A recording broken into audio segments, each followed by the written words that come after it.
Hi, everybody. This is Marlene with Miami Ghost Chronicles Stories of the Supernatural. And I hope you enjoy this new show, whether you're viewing it on the internet or listening to a podcast version of the episode. I do want to thank you for being part of my audience. You can also find links to videos or podcasts on MiamiGhostChronicles.com, as well as where you can submit your story about any eerie experiences you've had, which I would love to hear about. Just go to the Submit Your Story tab. Please subscribe to our channel so that you receive notification of when we release a new show. And find us on Facebook, Twitter, and Instagram. This is where I usually live stream and where I give you a behind-the-scenes look at locations where new episodes are being filmed at. I also tell you about all the interesting guests that will be appearing soon on Stories of the Supernatural. I hope you enjoy the show, and I think you are all wonderful. Hi, everybody. This is Marlene with Miami Ghost Chronicles Stories of the Supernatural. How's everyone doing today? Well, here down in Florida, it's hot. It's only the 3rd of May, but of course I'm used to it, but still, when you're sitting right in the middle of it, and it threatens to rain, it doesn't rain, so yeah, it's kind of crazy. And as a matter of fact, I was talking with my guest just about how hot and humid and kind of crazy the weather is. She's a native New Yorker. Her name is Ellen Datlow. And I'm so thrilled because she edits just all the type of stories that I'm into big time. She's been editing for over 35 years, science fiction, fantasy, horror short fiction. She's also been a fiction editor for OMNI Magazine and an editor of Event Horizon and SCIFICTION. Now, she currently acquires short fiction for Tor, and in addition, she has edited more than 100 science fiction, fantasy, and horror anthologies, including the annual The Best Horror of the Year, Lovecraft's Monsters, Fearful Cemeteries, Nightmare Carnival, The Doll Collection, and many others. As a matter of fact, we're going to discuss something that she's been working on, which of course it has to do with ghosts. So how are you doing today, Ellen? I'm fine. As we talked about, it's hot here. Yes. I don't know if it hits your hot degrees, but it's 92 degrees right now in New York. You know what? And 2 days ago it was like 60. Well, yeah, it's crazy because it's like, should I go out with a coat? Shouldn't I go out with a coat? Should I take something? Shouldn't I take something? And it's over here. Like right now, it's got to be in the 80s. I haven't looked, but it's kind of humid. But I have, and so every once in a while, people will hear, my audience will hear. I have birds. I live in a 100-year-old farmhouse, and I have some birds and stuff that I keep on my porch. And every night, I got to pull them in because it drops down into the 60s. And for Miami, that is crazy weather, but it's like, okay. What kind of birds are they? I've got cockatiels, I've got canaries, I've got finches, Wow. I've got a little bit of some doves.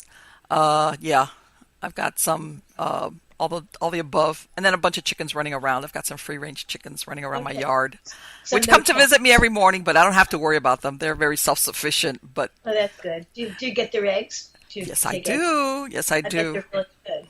Yes, I'm very much into like the free range, and I'm real careful what I feed them. And yes, and my girls, they come and visit me. It's really funny because my desk looks out over the porch on the window, and when I don't go feed them, they'll come up and they'll look at me through the window like, "Hey, where's the chow, man? Go get our food." And yeah, you could tell I'm a chickenista.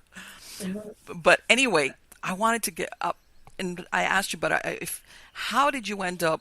Was it by accident, or you pursued it as far as working in the genre, as far as sci-fi and fantasy horror? How did you get into that, Ellen? Excuse me.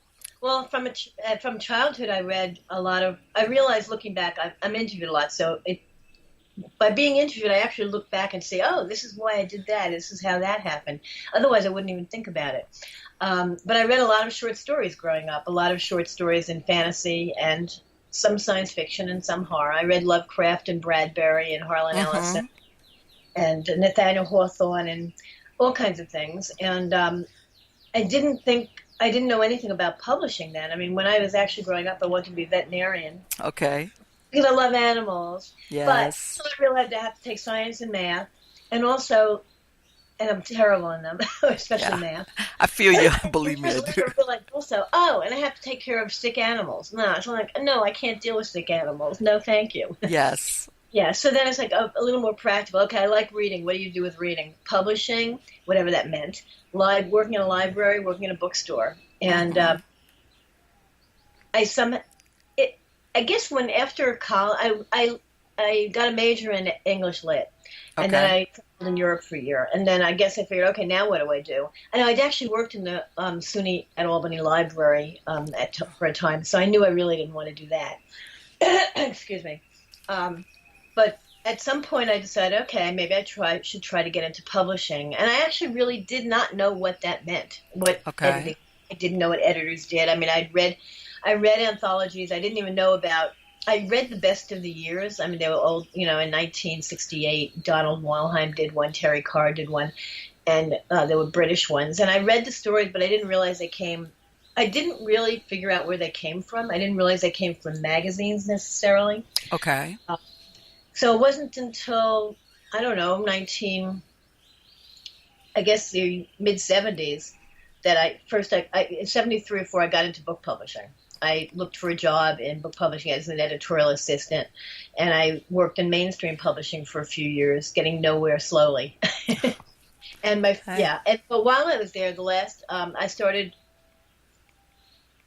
meeting people who were, well, at Holt Reinhardt and Winston. I was there for 3 years, and one of the editors was publishing some science fiction. He was publishing Robert Sheckley, James Morrow's first novel, and a few other people, J.G. Ballard reprints from England.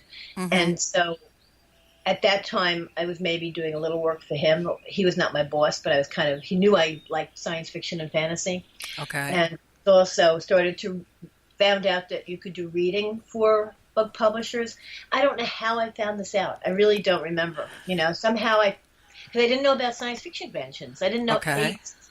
so somehow I found out that, I could read for book publishers and also for the Science Fiction Book Club and also the Book of the Month Club and also 20th All right. Century Fox and get money for writing little reader reports. Because So, God, that's right. The Book of the Month Club. I remember that. yeah. I read some really bad books that I couldn't believe were published, let alone they wanted us to pick for the Book of the Month Club. But anyway, so yes, I read science fiction for the Science Fiction Book. And then my first job in science fiction per se was the OMNI job. I mean, I basically somehow slipped into. I found out that was starting up this magazine in Okay. 19. It actually started October '78, but I found out about it like '79. Hmm. And the editor who was editing Jim Morrow and those people at Holt Reinhardt and Winston told me about this new magazine. Oh, I had resigned. I quit after 3 years because I wasn't getting anywhere, but I was still friendly with people. So he told me about this magazine Omni because he had someone who was writing a nonfiction book for him, Frank Kendig, who is the editor of OMNI Magazine, this new magazine of science and science fiction. So Okay. that's kind of how I got into that. But I also, and so basically I nagged them until they gave me a job, kind of. But before that, when I was in book publishing, I did take a few an NYU publishing course, which basically brought in people who are working in different aspects of book publishing, like Right. publicity, marketing, foreign rights, or rather sub-rights, editorial, and gave you an idea of the different aspects of book publishing, which was very valuable. And working in mainstream publishing was valuable. But still, I'm sure you must have learned so much though that working in that Well, a field, lot it's like, in depth. And the editing, actually the first thing I edited, I worked for this miserable bastard. I mean, I mean, anyone will say that. Donald I. Fine. He was infamous in the field of fiction. I mean, he was your version of the Devil Wears Prada. he was horrible. Oh, much worse than that. He was verbally abusive to everyone who worked for him. Really? In fact, twice a year or so, the building management where his office was came in and complained because people could hear him screaming next door. Wow. Yes.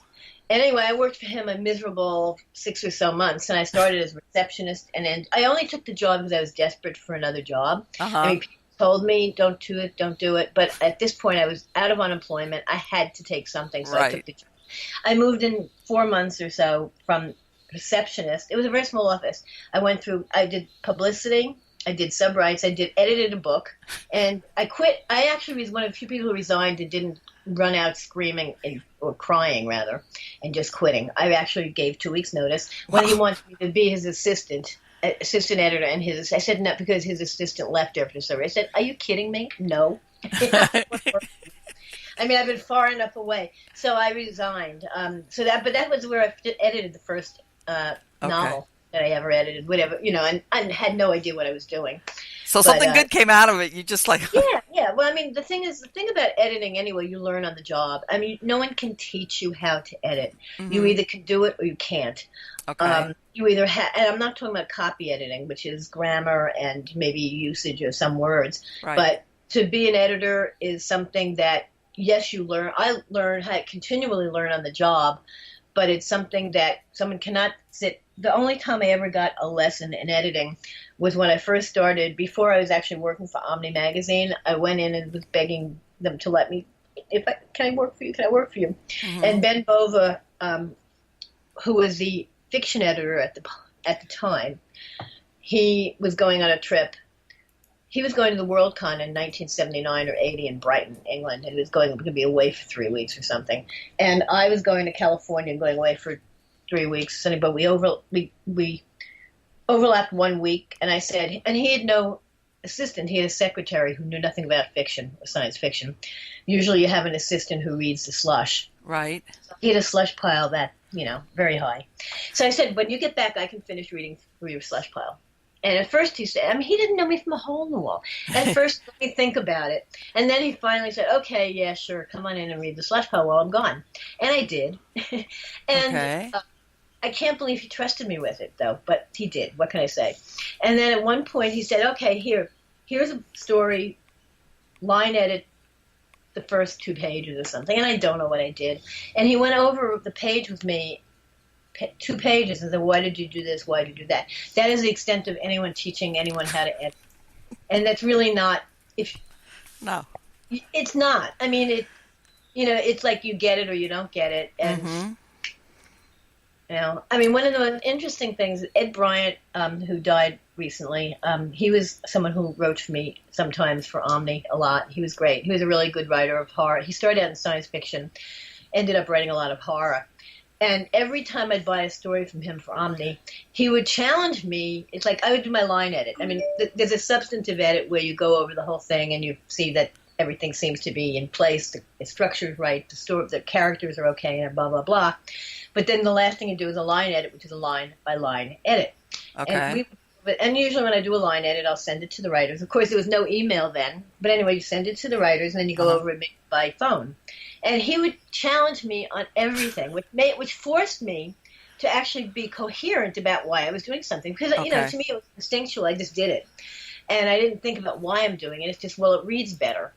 Okay. And but his challenging me, and we were friends, so it was like not adversarial really. Right. But he challenged me and said, well, and then I would have to explain why whatever it is didn't work for me, which was actually very useful as a Okay. learning experience. So I know it's skipping some things, but because there's memory gaps. What can I say? Oh, I sure. don't know I'm sure. I don't know what made me realize, I want to be in publishing. Right. I don't You know I what? don't know how I knew what publishing was and what it entailed and what the aspects of publishing were. That's what I don't know how I learned. And you know what? I think and I'm not going to say it doesn't exist now, but I think once upon a time, that's really how a lot of people learned on their way up, like either working at a certain company for X amount of years or going from here to there. But you kind of even if you had You gone to absorb some of school, this is how you really learn stuff. Well, people still do, and there are internships in publishing. Right. I mean, I think something invaluable is reading slush. I mean, I don't read slush much anymore, but it's something very valuable. But it because was you read enough of it, you kind of realize all the mistakes being made and what people say. Don't you get inured to? How do you know something's good? It's like, especially with slush. Believe me, once you're reading a lot of slush, it jumps out at you when something's really good. Right. Right. Well, I was about to say, yeah, because after a while, it's like I'm sure that very shortly into the story, you're like, okay, either this is great or, ugh, got it. Right. And usually for slush, it's Yeah, If right. it's Okay. not slush, I may think I'll give this person a little more leeway because I know that they're a writer, a professional writer, or especially if I've worked with them before. Hmm. And if I've worked with them before and love most of their stuff, I'm usually more patient. Right. If it's someone who I know, well, why are they doing this, and is it working or not? And I have Right. to make that judgment. That's a different judgment than when you're reading slush because you just assume they don't know what they're doing. With someone who Right. has been writing for a long time, when they're doing something odd that may kind of make you, you assume that they're doing it intentionally, but you even so you have to ask. During the editing process, if you buy the story, you have to ask: Is this intentional? Do you mean this person to be a total asshole, or is it an Right. accident? Right. Right. And I imagine you've had conversations where maybe they explain it like, yeah, that's exactly what I wanted to come Well, across then you with. have to say, well, are you going to hold the reader's attention, or are they going to just say, screw it, I don't want to read this about this person? I mean, no, seriously, that's your decision as a writer. I mean, that Yes. happened. I had a story years ago that I really liked the story. I liked the plot. I liked the background. And I thought the protagonist was a complete and utter misogynist asshole. I did get, I mean, he was. I mean, and I don't know if he was supposed to be as much of an asshole. And I actually challenged the writer on it. He Uh-huh. did make some changes. I still think the guy was too much of a jerk. I Okay. mean, I just hated him. And, you can hate a character, but you're taking a real chance if he's the main character and we're supposed to empathize with him. If Right. you're Oh, supposed because to, he if was you're the reading, main character. Wow. yeah, yeah. Yeah. I could see Side where that character could be a doesn't matter. problem. Like, although you have to even the side characters, the secondary characters, if they're not believable in their assholery, they're not. That's Mm-hmm. not going to work either. If they're just totally evil, and I mean, depends on the situation with the story. If they're meant to be evil, and yes, they do this, this, this, and they're horrible, horrible, horrible, you don't have to delve into their background. You don't have to delve into why are they being Why evil. are they that way? That depends on the story. Mm-hmm. For other secondary characters, if they're playing an important part, even if they're evil, you don't want to make them one-dimensional. Even evil people should have, Right. I think, in a character anyway, the writer should try to make some kind of dimension to that character. Right, because I imagine also in a short story you've got X amount of words or Yeah, whatever to explain because it's exactly what you don't want somebody that's totally good or totally the most interesting characters are the ones that even if they're predominantly bad or evil, have something there's at more to them than least that. Or relatable to them. right, or even the hero is not such like, oh, No, if you're they're you're totally so straight, and the you're always on the straight and narrow, and there's no kind of like because human beings are not like that, I guess is what I'm right. saying. But Yeah. then, of Well, see, course, that's with a what short makes story, you've only believable got X characters. amount of space to kind of like get that across. Like, But you can. I mean, you can. yeah, But that's it. Lack of space is no excuse for bad writing. Really. I yeah, mean, you I can believe write. it. I mean, I've read stories that are 3,000 words that are fully realized. I mean, it's harder in science fiction, okay? Science fiction, Hmm. you world building too. But say in most Right. stories, certainly in horror, you can have a short story, really short. Flash fiction's another thing completely. And I have always said I loathed flash fiction because I didn't think it worked, but I actually saw a bunch that did work, so I take that back. But, okay, let's say 2,000 words are up. 2 to 5,000 words, you should have, and that's enough space to accomplish what you want to. Um, and that means by accomplishing, I think you need to have at least, if not a positive character, at least a relatable character and situation that's believable and that works, as a story and a plot, And I think good writers do that all the time. And let me And ask I you guess it's a because skill. one of the things, like especially in science fiction, once upon a time, like you say, Rad Bradbury, and even earlier before that, with the Advent, they wrote a lot of science fiction that a lot of it is kind of reality in a way now. A lot of it's fantasy. I mean, a lot of Bradbury stuff wasn't science fiction at all. It was more fantasy, but it was beautiful. Fantasy. And But it but was but what I'm beautiful. saying is that now you kind of see I've seen almost like the next, in other words, the imaginings of okay, where's the science fiction fantasy thing going now? It's like, because a lot of what was maybe once upon a time purely imagination that didn't exist is kind of Doesn't either exist. now or very possibly soon. Right.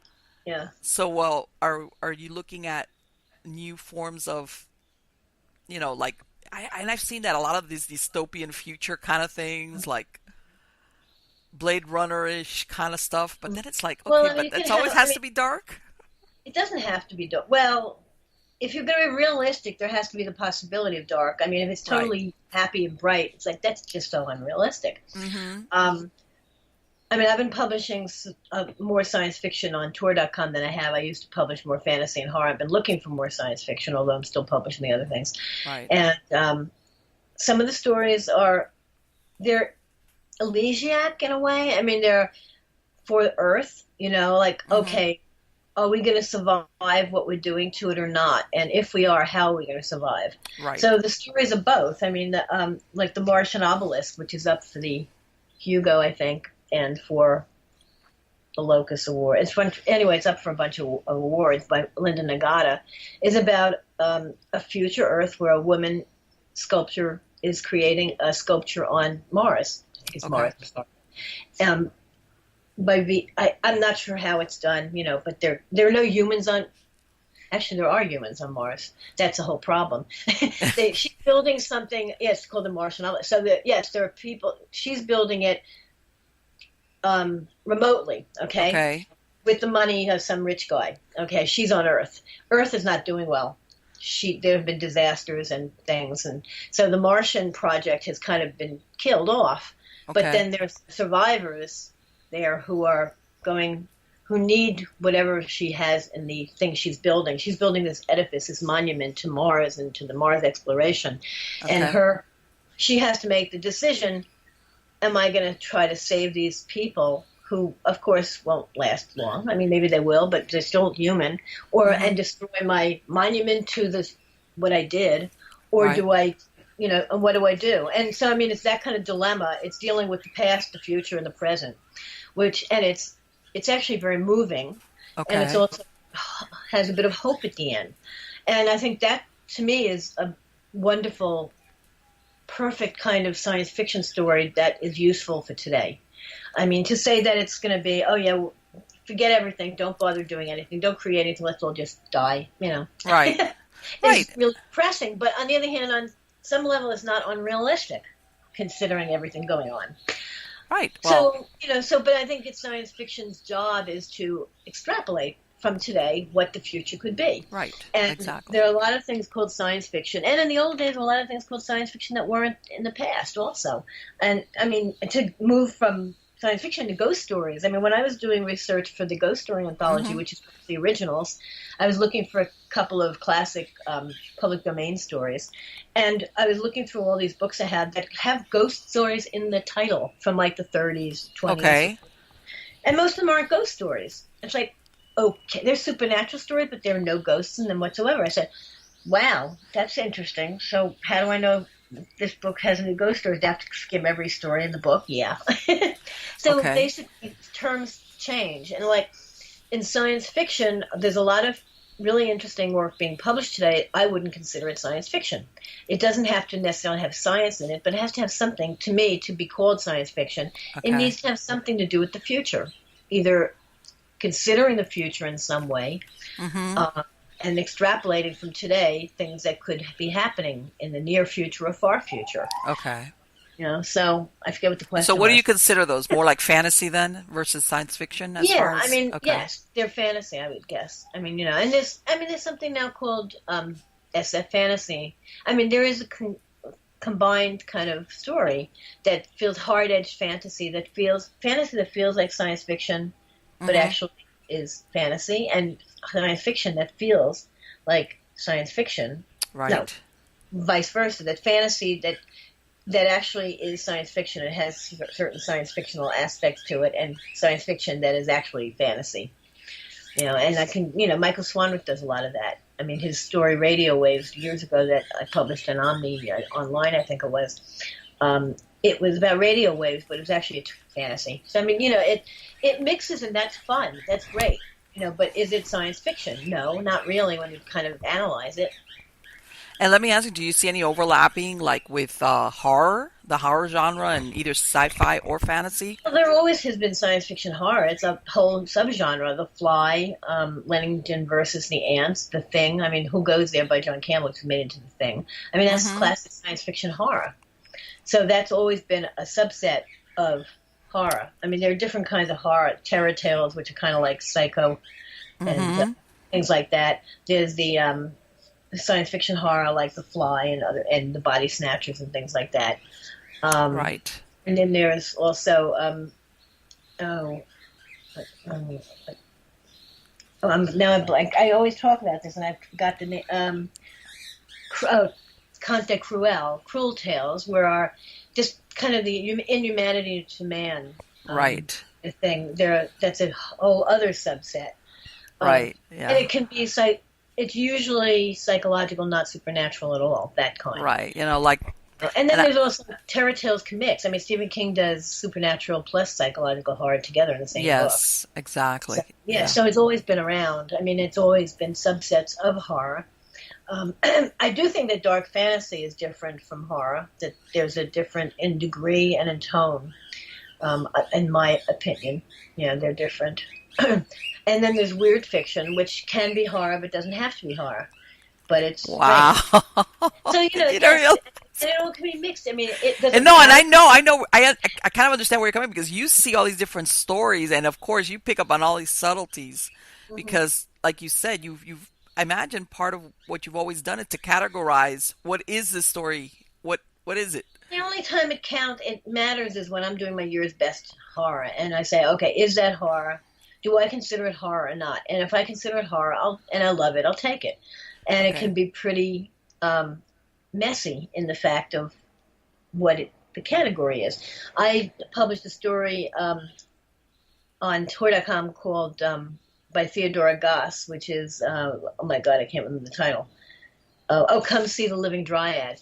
And I was on the Locus email to discuss what was the best of the, their Locus list for the best of the year kind of thing.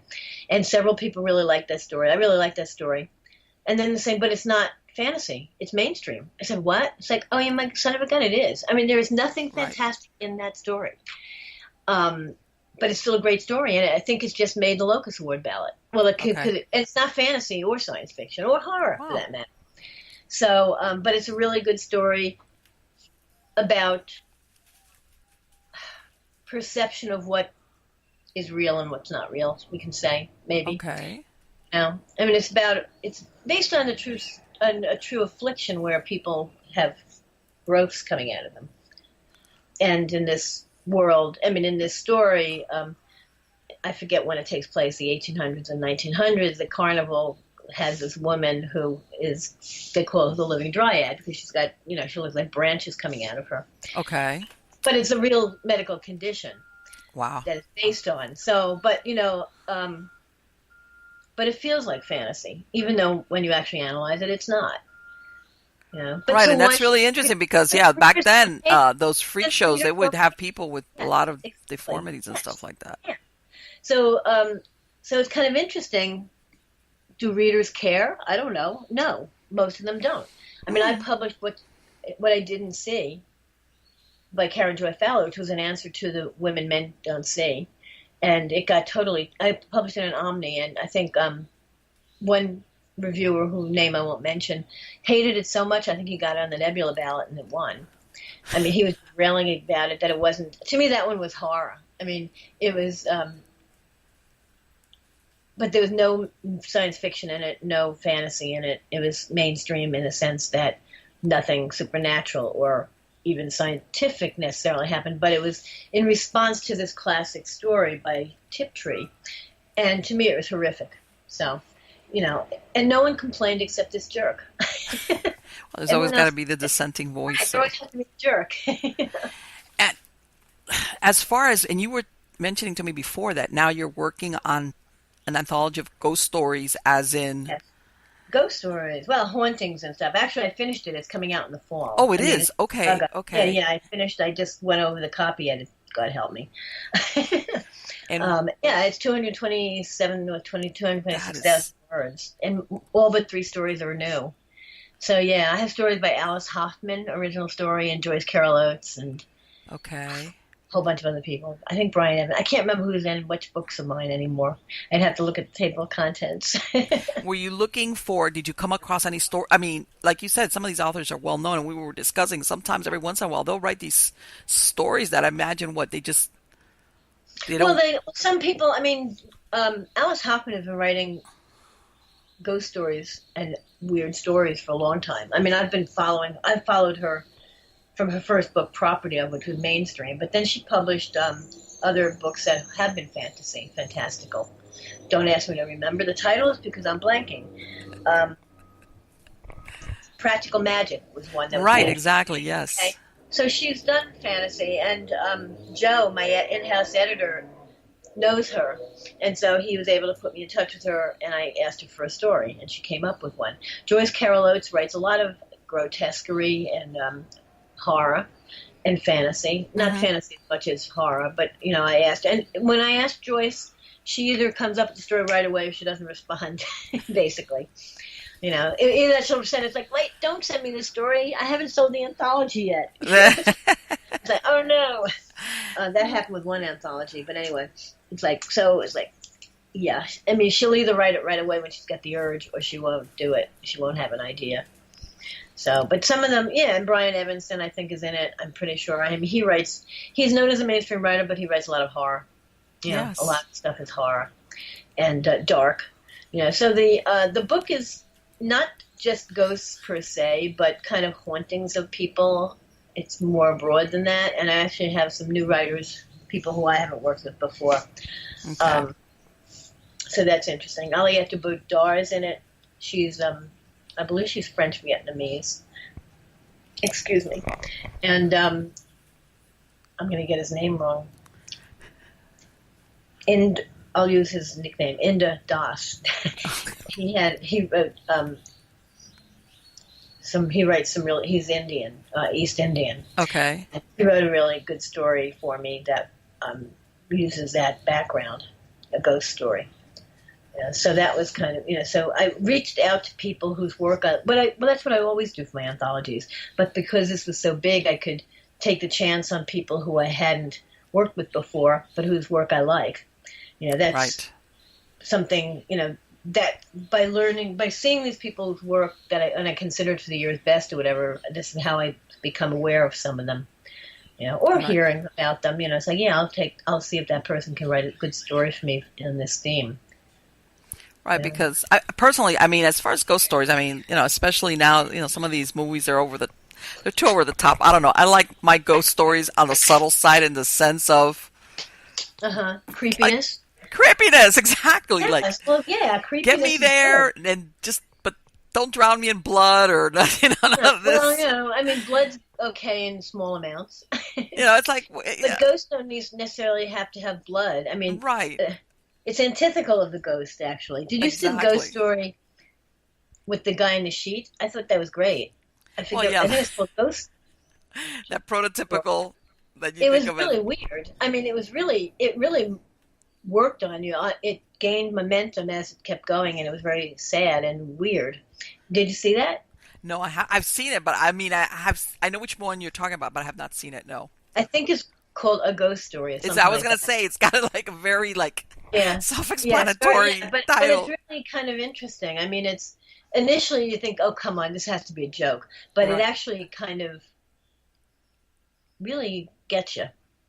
Right. And I guess that's what I'm talking about as far as one of these, that tension builder as far as Right. whether Well, what's suspense happening or versus what's shock. discovered and Yeah. of course the supernatural, in somewhere in there, of course, but yeah, like I said, I like my ghost stories on the more subtle. To me, that's more terrifying at the end that Sure. you're like, wow.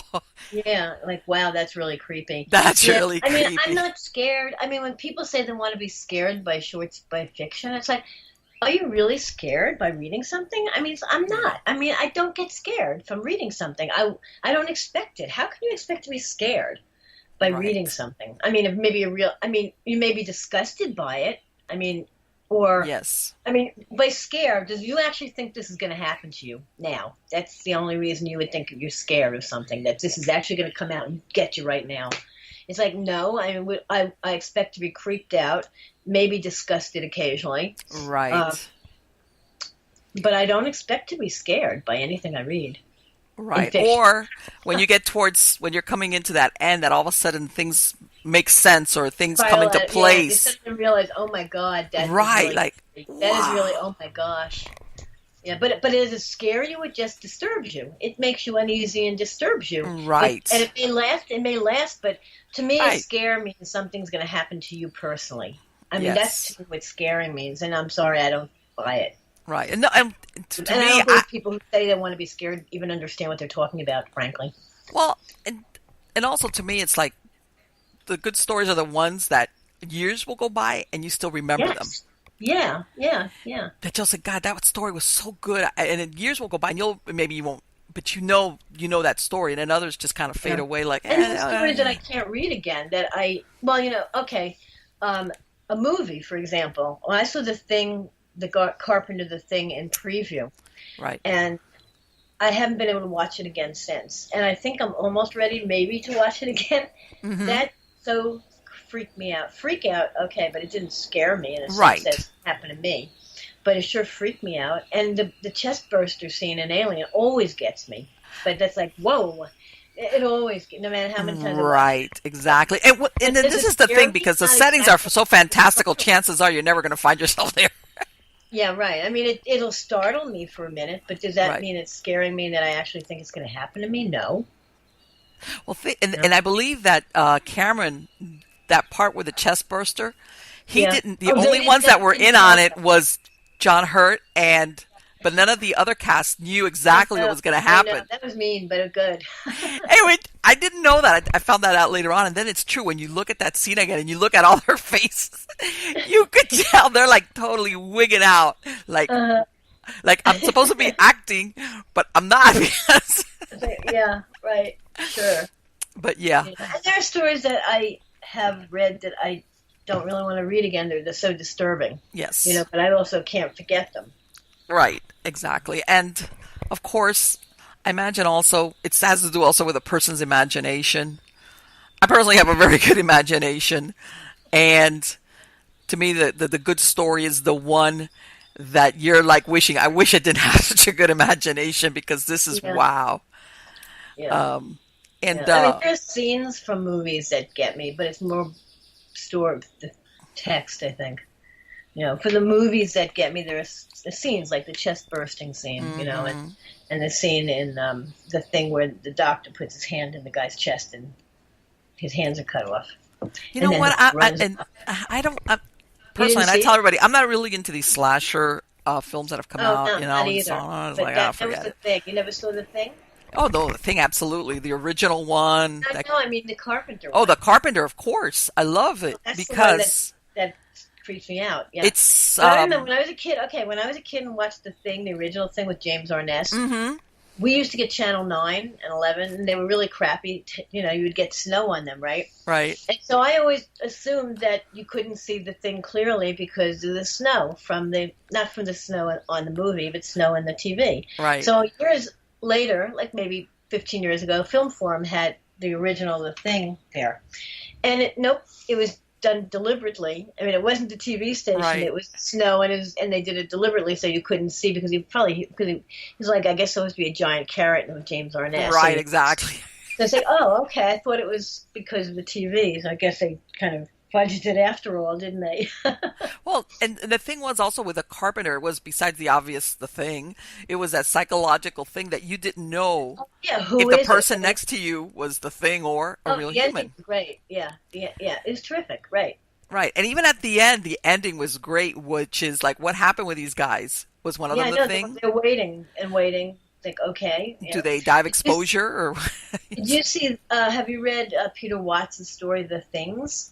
No. It's a story, and it's kind of from the Thing's point of view.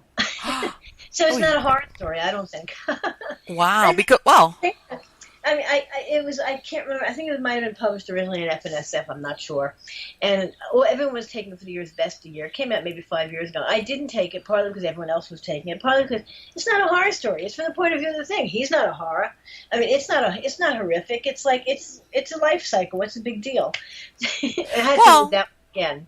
yeah, and you're absolutely right. When you look at it from that angle, like you're not the It's human on not the a receiving monster end. story. It's like a survival story. Hmm.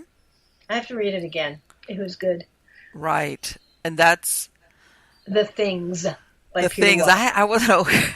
But you know what? There's always a good way to look at things like, well, the things, but stuff like that, that some of like either whether it's a movie, but let's say in this sense, the books, you know, and some, and I'm a big one that when they make, whether it's a novel or a short story or whatever, they make it into a movie. I'm so disappointed when they kind of like mess it up because it's like, Yeah, why but did they sometimes do that? I saw Let the Right Thing In. Let the No, right let one the in. right thing. The Oh my original. God! I Let the saw right the one movie in, or first. something like that. Let the Right One In. The original. Ah, It's yes. and I loved it. I saw the movie first, and then I read the book. The book was a little different and interesting, but I actually probably because I saw the movie first, I liked the movie better. Hmm. But it's quite good. I mean, both the book and the movie. Right. And it's like, And I actually saw the remake, which was okay, but not as good as the right. It's original. very, it's kind of sad, but at the same time scary. But Oh yeah, it's yeah. almost like, yeah, yeah. I like that. That was one of those that got you, and it wasn't because it was that horrific per se. Even though at the end you realize it is, and that feeling that you get in some stories at the end of like, oh man, you're too late.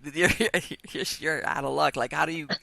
And I think that's also one of the things I like in stories, like even though it's kind of fatalistic, where there's no You're stuck. finality. In other words, it's not one of these where it ends up like the good person or the hero or heroine Both triumphs wins. Yeah. and whatever the bad thing or bad person is vanquished.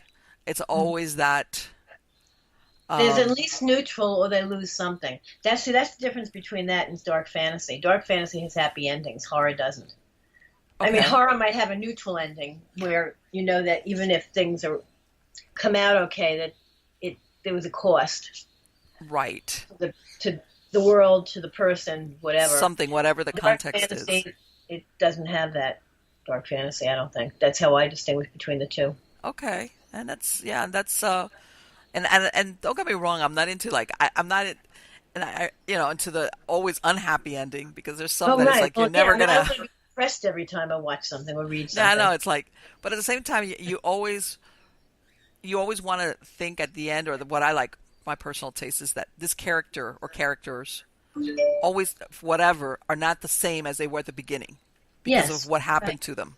Right. Well, that's good for it's a good rule of thumb for almost any piece of fiction Hmm. that the protagonist should change in some way Right.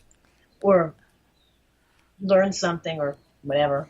Right. Well, So, and I usually mean, the not kind of the everything. I mean, horror there kind of are thing real, is that it doesn't that something is taken from you yeah. Well, in horror, yes.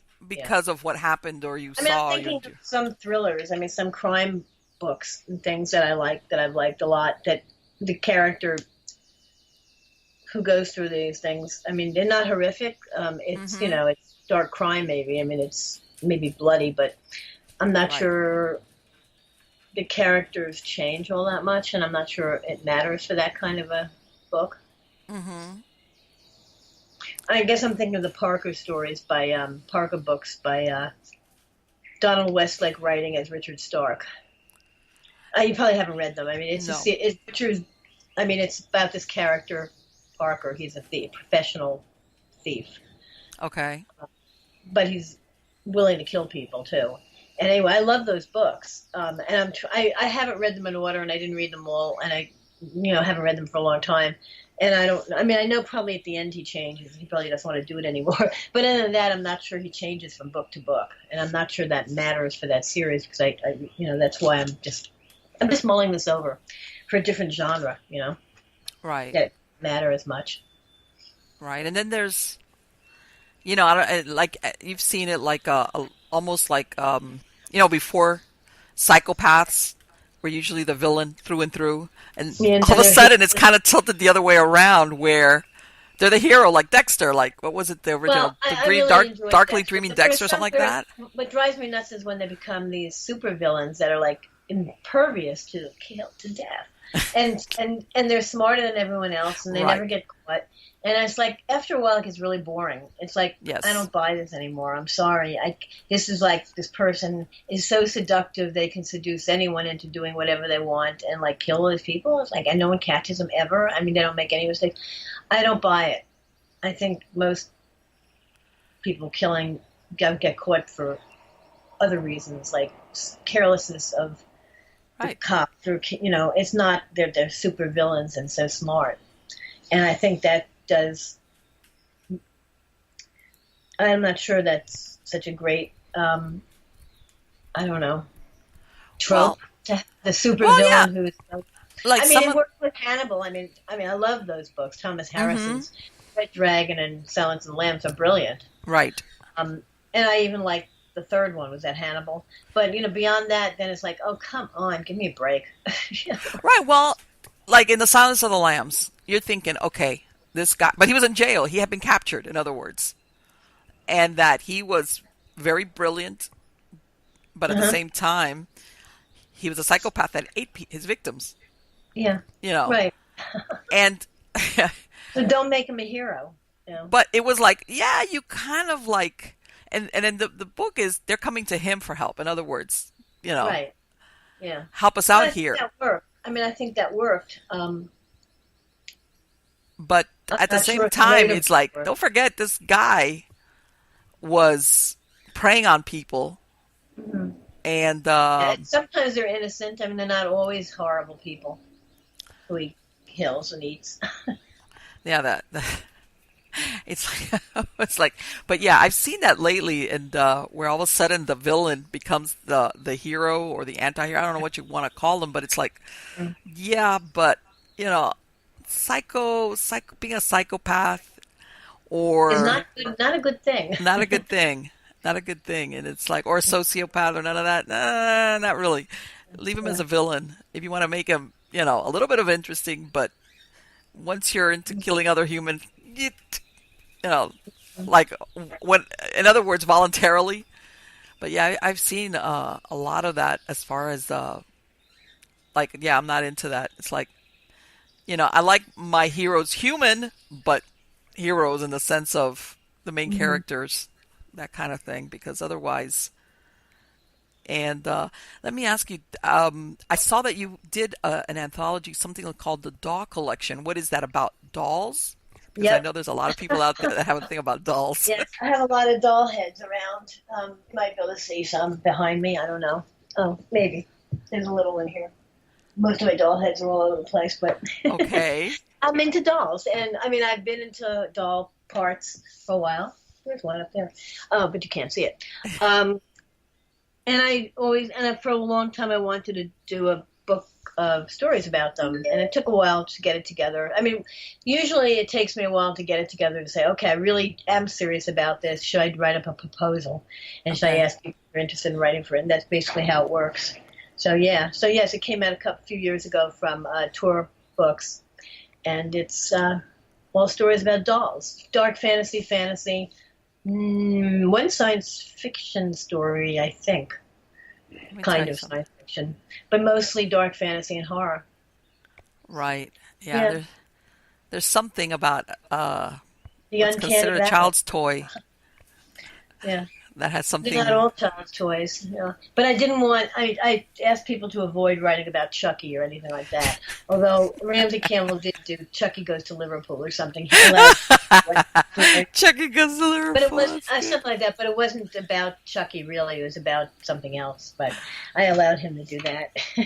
Right. Well, it's You have to direct. If you have a theme anthology, you want to make sure you don't get the same story on the theme. You need Sure. to get people to broaden their scope in what they're Right. writing about. right So because I don't. yeah, So when you think I of a don't tell them what I prototypical want. I doll, tell it's a them what to child's tell toy, you. Hmm. Yeah. and I mean, there's a whole set of people out there that they're like, how there were people that were scared of clowns. Now there's a whole set of people I'm that not. are I scared of know. dolls. Eh, I'm not scared of clowns. I just hate them. Yeah. The difference. Can you imagine how things have changed? Once upon a time, clowns were like the circus mainstay, and now I remember one time I went to a garage sale, and there was, the cover Yeah. of it was the character of that Tim Curry played. And it Uh-huh. was like brand new, and this lady, and oh my God, I bought it. She tells me, she comes over, she goes, she goes, I'm getting rid of it because I was reading and I would have it on my nightstand. And I couldn't look at the cover when I was going to sleep because Hmm. it just made, and now, even now, after I finish reading, I just want to get rid of it. And it all Okay. had to do, forget the story, it was the cover, Right. Right. Yeah. Yeah. the Yeah. clown Well, thing.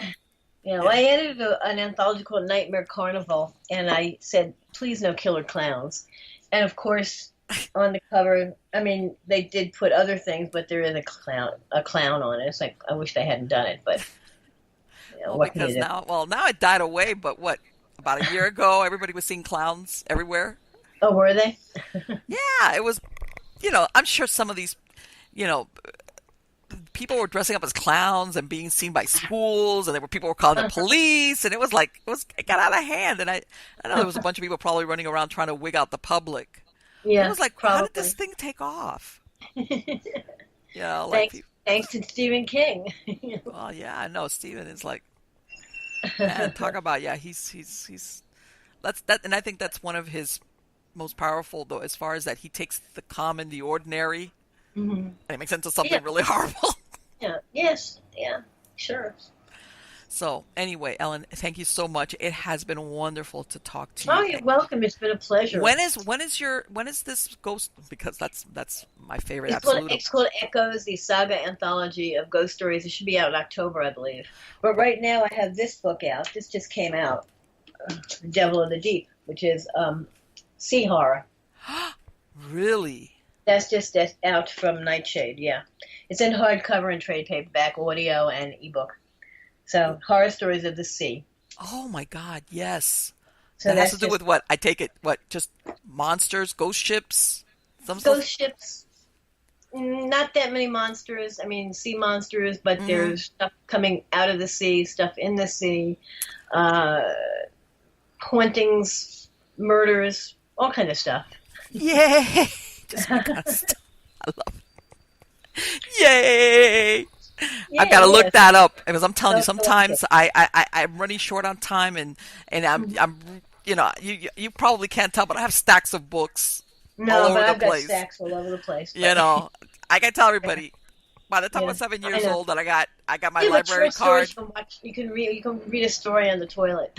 Yeah, I know. I've been. I mean, my mom. I would go to dinner. I'd be having a book. And she's like, "Put the book down and eat." That kind of stuff. Yeah, So, well, I got very good at ignoring my parents when they called me to eat when I was reading a book when I was a it's kid. like, I mean, Yeah, have book will travel. That was Marlene's. right. Yeah, yeah. Well, So anyway, it's been a pleasure. likewise, and I want to And thank you again so much. It has been wonderful to talk to you well, and gain a thank you. little And insight. And I will most definitely be looking up that book and looking cool, forward in October for cool. Halloweeny time. Yeah, and let me know when this goes up or whatever. Absolutely, I will let you know Yeah. about that. I have the best of the year coming out in June, and then I have the best of the year coming out in October also, which is the Really? first 10 years of the best of the year. Oh, So okay, yeah. okay, perfect. Okay, Ellen, take care, darling. Have a Take good day. care. Have a great day. You too. Bye bye. Bye bye. Oh boy. Oh boy. I'm telling you.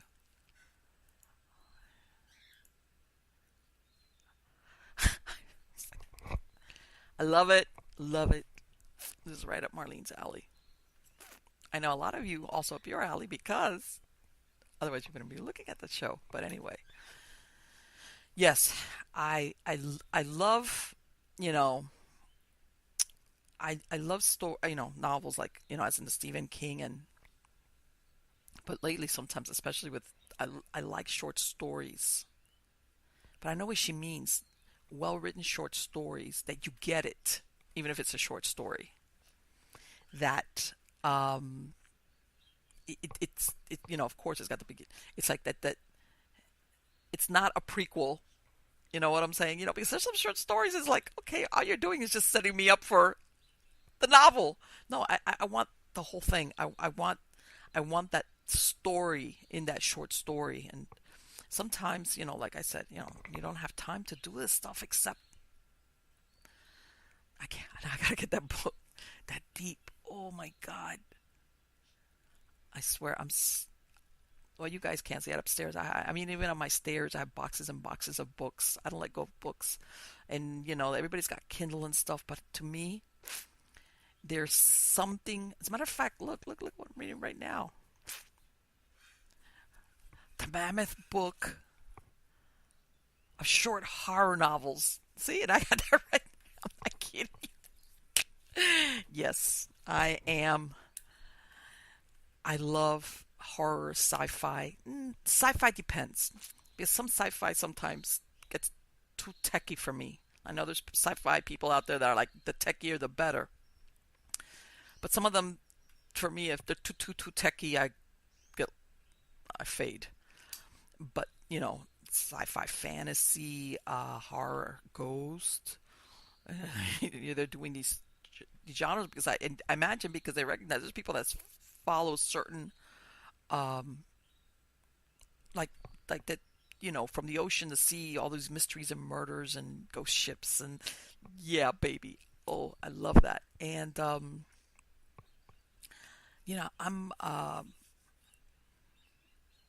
think I'll be reading. Let's put it this way: the day I stop reading, it's like, take me quick to the hospital. Something's wrong with me, because it does. I mean, don't get me wrong. I love TV. I love television. I wasn't kidding. A lot of times, though, I'm really disappointed when they take these great stories and they put them in film, and it's like, why did you do that? You killed it. It was such a great story, because to me, reading, what was that old show? Reading is fundamental. Reading does something with your imagination. Besides the practical, like I said, I've been reading since I was a kid. It helps you with your vocabulary and even with your grammar, and just, but more than anything, okay, it makes your imagination fly. I'll tell you what, I mean, I consider now, I look back at it, I even do kind of like a meditation when I'm reading, because I remember as I was growing up, you could throw a bomb next to me, and if I was into that book, what I was reading, that's it. I was gone. I could sit in a room with people talking loudly, and I could zone into what I was reading, and everything would fade out. And by the way, I wasn't always reading just horror or stuff. I read everything, and I was growing up. Besides the ghosts books like Hans Holzer, I read all the Black Stallion books by Farley. I mean, you name it. I did my stint when I was a teenager in the big romance novels that were real big during the 70s, and like Kathleen Woody was. I read everything I could get my hands on. I like reading some biographies, but always my favorite has always been ghost stories, supernatural, suspense, thriller, horror, some true crime. And like I said, I'm not really that much into the gore. So a little bit is good because it scares you. Nobody wants to get killed. Plus, get killed in a bad way where you suffer. But if that's how you're scaring people, it's like, forget it. I want something more subtle, something that stays with you more, something that's plausible. That you stick, almost like in a way, you want to say, man, that could happen to me. Wow. Or I didn't see that coming, or whatever the case might be. Like I said, that the person or the character, whether it's a short story or a long story, at the end is not the same anymore. Better or worse changed. Sometimes better. What is it? What doesn't kill you makes you stronger, kind of thing. And it's that kind of that's the flavor of the stories I like. And for all those would-be writers out there, let me tell you something. She made a very good point. When we're talking about the piano thing and the writing thing and everything, is like, that is how you get better at it, is you write and you write and you write and you write and you write again. And, you submit your stories to anybody who's willing to look at it. If you join a writer's club, and, sometimes a lot of people say, well, God, everything's been played out when it comes to whatever, sci-fi, horror, suspense. But look at what you just said, which I didn't know. You know what? And sometimes when you get busy, you kind of lose sight of what's going on around you.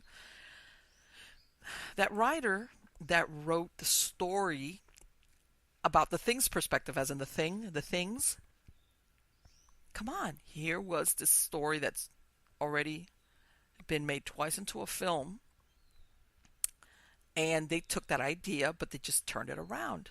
And sometimes you'd be surprised if you take an idea, but then you insert your reality, not redo it, because you don't want to plagiarize somebody's idea, but you write a different perspective that's totally yours, that's totally different, that's totally fresh.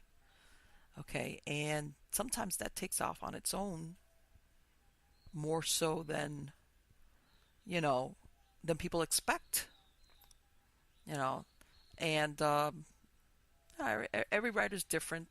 Like I was saying, Stephen King, to me, he writes about some really, let's face it, Stephen King, his settings are where always? Maine.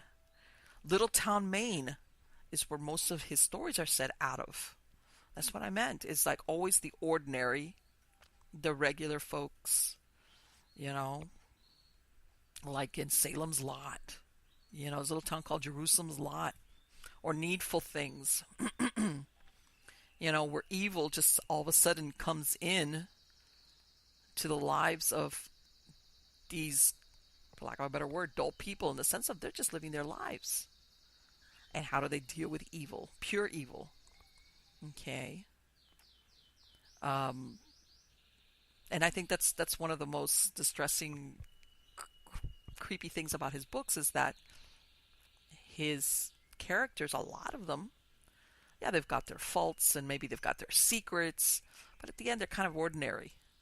And then what happens when they stumble across, or they become the victim of, or whatever, of a monster? Whatever the origins are of it. And let me tell you something. I'm really looking forward to that book when it comes out in Halloween time. So again, guys, thank you for being part of my audience. Don't forget to subscribe, whether it's on YouTube or on any of the podcast platforms, if you're listening to the podcast version, so that you can get notified whenever I release a new show. Okay, my true believers, don't forget to send me your stories. I've been getting some fantastic stories. Okay, and like I said, if you don't want to write it, if you don't want a videotape, call me, contact me. Okay, and we'll figure something out. I said this before. I'm also considering doing some live shows and putting in a phone line where some people can call in. The only reason I'm really thinking hard about this is that I know there's always the pranksters I'm being nice about. I don't want to use the word I'm really thinking of. That is going to mess things up, especially when I'm doing a live show. All right, but I'm considering that, doing a phone where people can call in and just talk about it. Tell the story. Catch me. I do a lot of live streaming on Facebook and also on Twitter via Periscope. All right. And again, guys, if you have any suggestions for new shows, I got a lot of great guests coming on, a lot of fantastic guests coming on that I know you guys are going to be thrilled with. And I've had a lot of requests to do storytelling, as in some of these ghost stories, like about certain cities or about certain locations. I'm going to be doing some storytelling as far as ghost stories about different places. Like, for example, St. Augustine. That's got all these different ghost stories. And I'm going to see if I can dig up, just not the well-known ones, like the fort, but about other ones that sometimes are older and less well known. For example, as an example, people have been asking for some storytelling. So again, guys, thank you so much, and I look forward to the next time that we are together and we discuss stories of the supernatural.